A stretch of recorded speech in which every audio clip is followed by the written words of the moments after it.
അസ്സലാമു അലൈക്കും. അൽഹംദുലില്ലാ വസ്സലാത്തു വസ്സലാമു അലാ റസൂലില്ലാ അമ്മാ ബഅദ്. എൻ്റെ പേര് NV സാലിം. എൻ്റെ ടെലിഫോൺ നമ്പർ 00966505872635.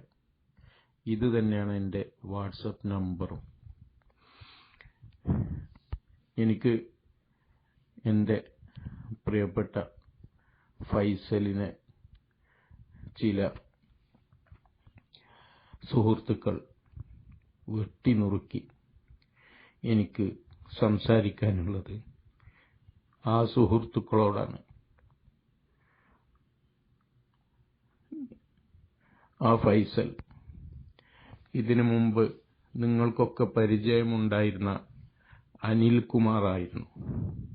കഴിഞ്ഞ വർഷം അനിൽകുമാർ ആയിക്കൊണ്ടാണ് സൗദിയിൽ നിന്ന് നിങ്ങളുടെ അടുക്കിലേക്ക് അവർ തിരിച്ചു വന്നിട്ടുള്ളത്. പിന്നീട് ഈ വർഷം അവൻ വന്നപ്പോൾ ഫൈസൽ എന്ന ഒരു മുസ്ലിമിന്റെ നാമത്തോടു കൂടിയാണ് അങ്ങോട്ട് വന്നിട്ടുള്ളത്. ആ ഫൈസൽ നിങ്ങളവരെ വെട്ടിനുറുക്കുന്നതിന് മുമ്പ് കൊല്ലപ്പെടും എന്ന് പ്രതീക്ഷിച്ചിരുന്നു എന്നാണ് ഫൈസലിന്റെ ഉമ്മയുടെ സംസാരത്തിൽ നിന്ന് മനസ്സിലായത്. എന്നിട്ടും യാതൊരു സങ്കോചവും കൂടാതെ രാത്രിയുടെ ഇരുട്ടിൽ തന്റെ മാതാവിനെയും പിതാവിനെയും പോലെ ഒരു മുസ്ലിം സ്നേഹിക്കേണ്ട ഭാര്യയുടെ മാതാവിനെയും പിതാവിനെയും സ്വീകരിക്കാൻ വേണ്ടി ഒറ്റയ്ക്ക് യാത്ര തിരിക്കുക, ഒന്നും പേടിക്കാതെ. ഒരു പുണ്യകർമ്മത്തിനു വേണ്ടി അദ്ദേഹം ഇറങ്ങിത്തിരിച്ചതാണ്. അദ്ദേഹത്തിന്റെ പ്രതീക്ഷയും അദ്ദേഹത്തിന്റെ ആ കർമ്മത്തിലുള്ള സത്യസന്ധതയും സ്നേഹവും കുടുംബബന്ധം പുലർത്തുന്നതിൽ അദ്ദേഹത്തിനുള്ള ശുഷ്കാന്തിയും നിങ്ങൾ ആലോചിച്ചു നോക്കി എന്റെ സുഹൃത്തുക്കളെ. അദ്ദേഹം ആ യാത്ര തുടങ്ങുമ്പോൾ അദ്ദേഹത്തിന്റെ മനസ്സ് എന്തായിരിക്കും? വളരെ സന്തോഷത്തോടു കൂടി അദ്ദേഹം പ്രിയപ്പെട്ട് സ്നേഹിക്കുന്ന രണ്ട് പ്രായം ചെന്ന വ്യക്തികളെ സ്വീകരിക്കാൻ വേണ്ടി കിലോമീറ്ററുകളോളം താണ്ടിപ്പോവാൻ, സന്തോഷത്തോടു കൂടി താണ്ടിപ്പോവാൻ സന്നദ്ധനായ ഒരു ഫൈസൽ. ആ ഫൈസൽ കൊല്ലപ്പെടും എന്ന് സംശയിച്ചിരുന്നു. ആ ഭയം ഒന്നും പരിഗണിക്കാതെ ഫൈസൽ അങ്ങോട്ട് പോയി. ഇനി നിങ്ങൾ ചിന്തിച്ചു നോക്കി, നിങ്ങളുടെ മനസ്സ് ആ ഫൈസലിനെ പിന്തുടരുമ്പോൾ നിങ്ങളുടെ മനസ്സ് എന്താണ്? ആ മനുഷ്യനെ ഒരു കുറ്റവും അദ്ദേഹത്തിൽ നിങ്ങൾ കണ്ടിട്ടില്ല. അദ്ദേഹം ലോകരക്ഷിതാവായ പടച്ച തമ്പുരാനെ, എന്നെയും നിങ്ങളെയും സൃഷ്ടിക്കുകയും ഭക്ഷണം നൽകി പോറ്റി വളർത്തുകയും ഈ കഴിവുകളൊക്കെ നമുക്ക് നൽകുകയും ചെയ്ത പടച്ച തമ്പുരാനെ മാത്രമേ ഇനി ഞാൻ വിളിച്ചു പ്രാർത്ഥിക്കുകയുള്ളൂ. അവൻ മാത്രമാണ് ഇനി മുതൽ എന്റെ ദൈവം എന്ന് പ്രഖ്യാപിച്ചു എന്നൊരു കുറ്റം മാത്രമാണ് നിങ്ങൾ അദ്ദേഹത്തിൽ കാണുന്നത്. അദ്ദേഹം ആരെയും ഉപദ്രവിച്ചിട്ടില്ല. അങ്ങനത്തെ ഒരു വ്യക്തിയുടെ പിന്നാലെ കൊത്തി നുറുക്കാൻ വേണ്ടി നിങ്ങൾ പോകുമ്പോൾ നിങ്ങളുടെ മനസ്സ് എത്ര കാപ്പാലികമാണ് നിങ്ങളൊന്ന് ചിന്തിച്ചു നോക്കി. ആ രണ്ട് മനസ്സുകളും നിങ്ങളൊന്ന് തുലനം ചെയ്തു നോക്കി. ഇത്രമാത്രം എന്റെ സുഹൃത്തുക്കളെ നിങ്ങൾക്ക് അധപതിക്കാൻ കഴിഞ്ഞല്ലോ. നിങ്ങൾ ചിന്തിച്ചു നോക്കി. ഇനി എന്താണ് അനിൽകുമാറിനെ ഫൈസലാക്കിയത് എന്ന് നിങ്ങളൊന്ന് അറിയണം. അനിൽകുമാറിനെ ഫൈസലാക്കിയിട്ടുള്ളത് യഥാർത്ഥത്തിൽ വളരെ പ്രധാനപ്പെട്ട ഒരു മാറ്റം തന്നെയാണ് അദ്ദേഹത്തിൽ ഉണ്ടായിരുന്നത്. ഇരുട്ടിൽ നിന്ന് വെളിച്ചത്തിലേക്ക്.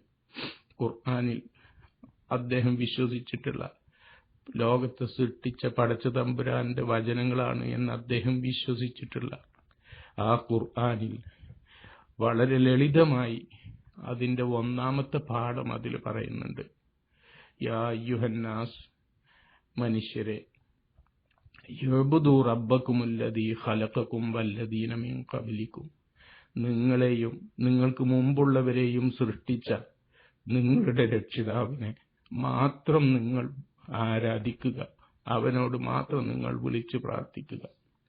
എങ്ങനത്തവനാണവൻ? അല്ലദീ ജഅലലകുമുൽ അർള ഫിറാശ, ഭൂമിയെ നിങ്ങൾക്കൊരു വിരിപ്പ് സമാനം സൗകര്യപ്പെടുത്തി തന്നവൻ. വസ്സമാഅ ബിനാഅൻ, ആകാശത്തെ നിങ്ങളെ സംരക്ഷിക്കുന്ന ഒരു മേൽക്കുരയാക്കി തന്നവൻ. വഅൻസല ലകും മിനസ്സമാഇ മാഅൻ, ആകാശത്ത് നിന്ന് നിങ്ങൾക്ക് മഴ വർഷിപ്പിച്ചു തന്നവൻ. ഫഅഖ്റജ ബിഹി മിനസ്സമറാത്തി റിസ്ഖൻ ലകും, അത് മുഖേന അവൻ നിങ്ങൾക്ക് ഭക്ഷിക്കാനുള്ള ഭക്ഷണം പുറപ്പെടുവിച്ചു തന്നവൻ. അവനെ മാത്രം ദൈവമാക്കണം എന്നാണ് അവൻ കൽപ്പിച്ചത്. എന്നിട്ട് അവൻ പറയുന്നത് നിങ്ങൾ ശ്രദ്ധിക്കുക, ഫലാ തജ്അലൂ ലില്ലാഹി അൻദാദൻ, ആ അല്ലാഹുവിന്, ആ പടച്ച തമ്പുരാവിന് നിങ്ങൾ ഒരു സമന്മാരെ കൽപ്പിക്കരുത്. അവന്റെ കഴിവുകളുള്ള, അവന്റെ കഴിവുകളുടെ അംശമുള്ള ഒന്നും തന്നെ ലോകത്ത് ഇല്ല. ഈ ലോകത്തെ എല്ലാ സൃഷ്ടികളെയും സൃഷ്ടിച്ച് സംരക്ഷിച്ച് പരിപാലിച്ച് അവരെ മരിപ്പിക്കുന്നവൻ അവൻ ഏകൻ മാത്രമാണ്. അവനെ മാത്രമേ ഇനി ഞാൻ ദൈവമാക്കുകയുള്ളൂ എന്നാണ് ഫൈസൽ പഴയതിൽ നിന്ന് അവന് ഒരു വർഷത്തിന്റെ ഇടയ്ക്ക് അവന് പറ്റിയിട്ടുള്ള തീരുമാനത്തിന്റെ വ്യത്യാസം. എന്താണ് നിങ്ങൾ ഈ തീരുമാനത്തിൽ അപകടം കാണുന്നത്? പ്രപഞ്ചത്തെയും എന്നെയും നിങ്ങളെയൊക്കെ സൃഷ്ടിച്ച പടച്ച തമ്പുരാൻ മാത്രം മതി എനിക്ക് ദൈവമായിട്ട് എന്ന് പറയുന്നത് ഒരു വർഗീയതയില്ലാതെ ഉള്ളതല്ലേ? എനിക്കുള്ളതും ഈ പടച്ച തമ്പുരാനും അല്ലേ? നിങ്ങൾക്ക് അന്നം തരുന്നത് ആരാണ്? ഈ പടച്ച തമ്പുരാനല്ലേ? അവനോട് മാത്രമേ ഞാൻ പ്രാർത്ഥിക്കുകയുള്ളൂ എന്ന് പറഞ്ഞതാണോ നിങ്ങൾ എൻ്റെ പ്രിയപ്പെട്ട ഫൈസലിൽ കണ്ടിട്ടുള്ള? നിങ്ങൾക്ക് അവന് ചാർത്താനുള്ള കുറ്റം, അതിന്റെ പേരിലാണോ നിങ്ങൾ എൻ്റെ ഫൈസലിനെ വെട്ടി നുറുക്കിയത്? അതുകൊണ്ട് എൻ്റെ പ്രിയപ്പെട്ട സുഹൃത്തുക്കളെ, നിങ്ങൾ ആരും ഇത് കാണുന്നില്ല എന്ന് ധരിച്ചു. എന്നാൽ നിങ്ങളുടെ പിന്നാലെ, നിങ്ങളുടെ കൂടെ നിങ്ങൾ പ്രതീക്ഷിക്കാത്ത ഒരുവനുണ്ടായിരുന്നു. അവൻ ആണ് ഈ പ്രപഞ്ചത്തെ സൃഷ്ടിച്ച പടച്ച തമ്പുരാൻ. അവനിതെല്ലാം കാണുന്നുണ്ടായിരുന്നു, നിങ്ങളുടെ മനസ്സറിയുന്നുണ്ടായിരുന്നു, ഫൈസലിന്റെ മനസ്സറിയുന്നുണ്ടായിരുന്നു. നിങ്ങൾ അവനെ പിന്തുടർന്ന് നുറുക്കുമ്പോൾ നിങ്ങളുടെ കർമ്മങ്ങൾ രേഖപ്പെടുത്താൻ നിങ്ങളുടെ കൂടെ അവന്റെ പടച്ച തമ്പുരാന്റെ മലക്കുകൾ ഉണ്ടായിരുന്നു. അവർ നിങ്ങളുടെ സംസാരവും നിങ്ങളുടെ കർമ്മവും കൃത്യമായി പകർത്തി വെച്ചിട്ടുണ്ട്. നിങ്ങൾക്ക് അത് ഒരിക്കലും മായ്ച്ചു കളയാൻ കഴിയാത്ത രൂപത്തിൽ അതവിടെ പകർത്തി വെച്ചിട്ടുണ്ട്. അത് ഒരു നാൾ നിങ്ങളറിയും. ഫൈസലിന്റെ രണ്ടാമത്തെ പ്രധാനപ്പെട്ട വിശ്വാസം, ഈ ലോകത്ത് മനുഷ്യൻ ചെയ്യുന്ന കർമ്മങ്ങൾക്ക് മരിച്ചു ചെന്നതിന് ശേഷം ആ പടച്ച തമ്പുരാൻ നമ്മയൊക്കെ വിളിച്ചു വരുത്തിയിട്ട് വിചാരണ ചെയ്ത് ഒന്നുകിൽ സ്വർഗത്തിലേക്ക് അയക്കും, കുറ്റവാളികൾ നരകത്തിലേക്ക് അയക്കും. ഇത് സംഭവിക്കാനിരിക്കുന്ന ഒരു യാഥാർത്ഥ്യമാണ്. കണ്ണ് ചിമ്മിയാൽ ഇത് അനുഭവിക്കും. ഈ ഫൈസൽ ഇതിൽ പരലോകത്ത് സ്വർഗത്തിൽ പോകണം, രക്ഷപ്പെടണം എന്ന് ആഗ്രഹിക്കുന്ന ഒരു മനുഷ്യനായിരുന്നു. അതിന്റെ അടിസ്ഥാനത്തിലാണ് പടച്ച തമ്പുരാനെ മാത്രം ദൈവമാക്കാൻ അവൻ തീരുമാനിച്ചിട്ടുള്ളത്. അങ്ങനത്തെ ഒരു മനുഷ്യനെ നിങ്ങൾ വെട്ടി നുറുക്കി. നിങ്ങളൊന്ന് ചിന്തിച്ചു നോക്കി, ആ ഫൈസലും നിങ്ങളും പടച്ച തമ്പുരാന്റെ മുമ്പിൽ ഹാജരാക്കപ്പെടും. മരണാനന്തരം മനുഷ്യരെല്ലാം അവന്റെ മുന്നിലേക്ക് മടങ്ങി ചെല്ലും. ആ സമയത്ത് എന്തായിരിക്കും നിങ്ങളുടെ സ്ഥിതി? നിങ്ങൾ ചെയ്തത് മുഴുവനും പകർത്തിയിട്ടുള്ള അതിന് സാക്ഷികളെ അവിടെ ഹാജരാക്കും, കൊണ്ടുവരും. എന്നിട്ട് വിചാരണ ചെയ്യും. കൃത്യമായ അതിനുള്ള ശിക്ഷ നിങ്ങൾ അനുഭവിക്കേണ്ടി വരും. നിങ്ങൾ മനസ്സിലാക്കണം, ഇതൊന്നും ഇതോടുകൂടി തീരാൻ പോകുന്നില്ല. മരണത്തിന് ശേഷം കൂലി വാങ്ങാൻ വേണ്ടി ഞാനും നിങ്ങളും ക്യൂ നിൽക്കും. അങ്ങനെ പടച്ച തമ്പുരാന്റെ മുന്നിൽ അവനവൻ ചെയ്തു കൂട്ടിയ കർമ്മങ്ങളും അവനവന്റെ വിശ്വാസവും അവനവന്റെ ഉദ്ദേശവും അനുസരിച്ച് ഒന്നുകിൽ സ്വർഗം കിട്ടും, അല്ലെങ്കിൽ നരകത്തിലേക്ക് പോകേണ്ടി വരും. സ്വർഗത്തിലേക്ക് പോവാനുള്ള ഒന്നാമത്തെ കാര്യം അവൻ പടച്ച തമ്പുരാനെ മാത്രമേ ദൈവമാക്കാവൂ എന്നുള്ളതാണ്. ബാക്കിയുള്ളതൊക്കെ അവന്റെ സൃഷ്ടികളാണ്, അതല്ലെങ്കിൽ നിങ്ങളുടെ സങ്കല്പങ്ങളാണ്. നിങ്ങൾ ചിന്തിച്ചു നോക്കി, ഇതാണ് ഫൈസലിൽ വന്നിട്ടുള്ള മാറ്റം. പിന്നെ ഫൈസലിന് മാർഗദർശനം ലഭിക്കാൻ വേണ്ടി ഈ വിവരങ്ങളൊക്കെ ഓരോരുത്തർക്കും റിസർച്ച് നടത്തി കണ്ടുപിടിക്കാൻ കഴിയുകയില്ല. അതുകൊണ്ട് തന്നെ ഈ വിവരങ്ങളൊക്കെ അവന് പടച്ച തമ്പുരാന്റെ വചനങ്ങളായി ഇന്ന് അവൻ ലോകത്ത് എനിക്കും നിങ്ങൾക്കും വേണ്ടി അവശേഷിപ്പിച്ചിട്ടുള്ള ഖുർആൻ, അതിൽ നിങ്ങൾക്കിതെല്ലാം കാണാൻ സാധിക്കും. എല്ലാ സംശയങ്ങൾക്കും അതിൽ മറുപടി നിങ്ങൾക്ക് കിട്ടും. അതുകൊണ്ട് തന്നെ അത് പഠിച്ച അതിൻ്റെ മാർഗദർശനം ഉൾക്കൊണ്ടാൽ പരലോകത്ത് രക്ഷപ്പെടാൻ സാധിക്കും.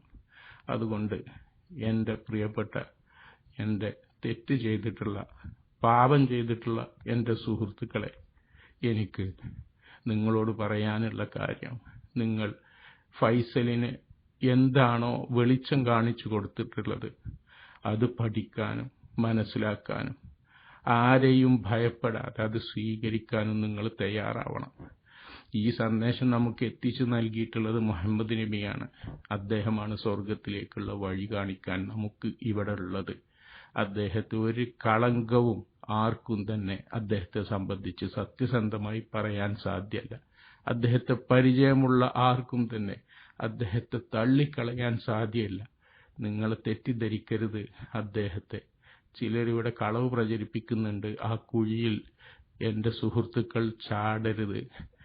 അതുകൊണ്ട് തന്നെ നബി സല്ലല്ലാഹു അലൈഹി വസല്ലം പറഞ്ഞിട്ടുള്ള ഒരു കാര്യം ഞാൻ നിങ്ങളുടെ ശ്രദ്ധയിൽ കൊണ്ടുവരികയാണ്. പരലോകത്ത് കൊല്ലപ്പെട്ടവനും കൊന്നവനും സ്വർഗത്തിൽ പോകുന്ന ഒരു സംഭവം അദ്ദേഹം പറയുകയാണ്. സംഭവിച്ചതെന്താണ്? മുസ്ലിമായതിൻ്റെ പേരിൽ കൊല്ലപ്പെട്ട ഒരു മനുഷ്യൻ, അദ്ദേഹം സ്വർഗത്തിലേക്ക് പോകും ഇൻഷാ അല്ലാഹ്. എന്നാൽ ആ കൊന്ന മനുഷ്യൻ പിന്നീട് അത് മനസ്സിലാക്കുകയും കുറ്റം മനസ്സിലാക്കുകയും സത്യം ഇസ്ലാമാണ്, ഞാൻ കൊന്ന വ്യക്തിയുടേതാണ് എന്ന് മനസ്സിലാക്കുകയും ചെയ്ത് ആ സുഹൃത്തിന്റെ മരണത്തിന് ശേഷം ഇസ്ലാമിലേക്ക് കടന്നു വരികയും സ്വന്തം ജീവിതം നന്നാക്കി തീർക്കുകയും ചെയ്തു. അതുകൊണ്ട് അദ്ദേഹവും സ്വർഗത്തിൽ പോയി.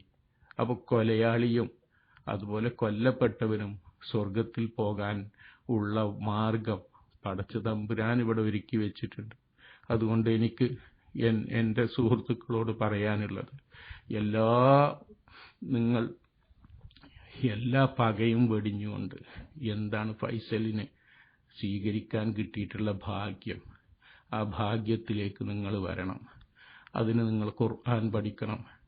ഇതിൽ നിങ്ങൾക്ക് കൂടുതൽ വെളിച്ചം നൽകാൻ ഒരു പക്ഷേ എനിക്ക് സാധിക്കും.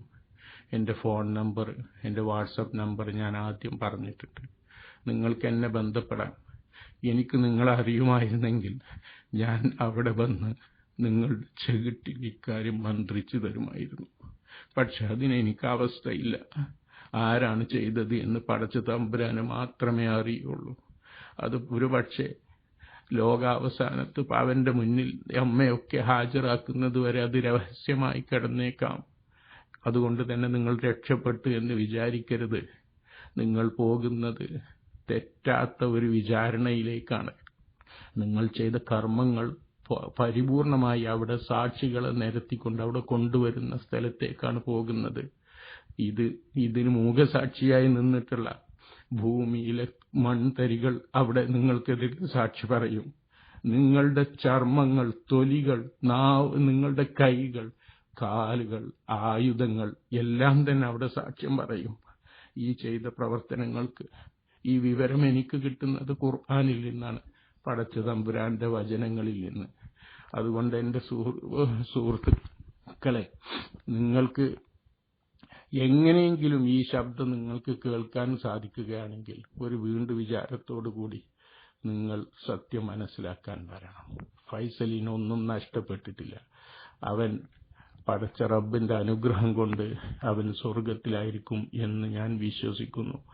അതിനുവേണ്ടി ഞാൻ പ്രാർത്ഥിക്കുകയും ചെയ്യുന്നുണ്ട്. അതുപോലെ തന്നെ നമ്മൾ മരിച്ചിട്ടുണ്ടെങ്കിൽ ഇത് സ്വീകരിച്ചതിന്റെ അടിസ്ഥാനത്തിൽ അവിടെ പോയി ഒന്നിച്ച് മുഹമ്മദ് നബിയുടെയും മറ്റു നബിമാരുടെയും കൂടെ ജീവിക്കും എന്ന പ്രതീക്ഷ ഉള്ളവരാണ്. അതുകൊണ്ട് നിങ്ങൾക്ക് ഈ സത്യത്തിലേക്ക് വരാം. അതിന് നിങ്ങൾക്ക് കഴിയുന്നില്ലെങ്കിൽ പരലോകത്ത് പടച്ച തമ്പുരാന്റെ മുന്നിൽ നിങ്ങൾ ഇതിനുള്ള കണക്ക് തീർത്ത ശിക്ഷ അനുഭവിക്കേണ്ടി വരും എന്നെനിക്ക് ഞാൻ നിങ്ങളെ അറിയിക്കുകയാണ്. അത് ഞാൻ സ്വയം പറയുന്നതല്ല. നിങ്ങൾ ഖുർആൻ പഠിക്കുകയും അതിൽ വല്ലതും ഉണ്ടെങ്കിൽ അതനുസരിച്ച് നിങ്ങൾക്ക് ഉൾക്കൊള്ളാൻ കഴിയാത്തതുണ്ടെങ്കിൽ നിങ്ങൾ എൻ്റെ ഫോൺ നമ്പറിൽ ബന്ധപ്പെടി.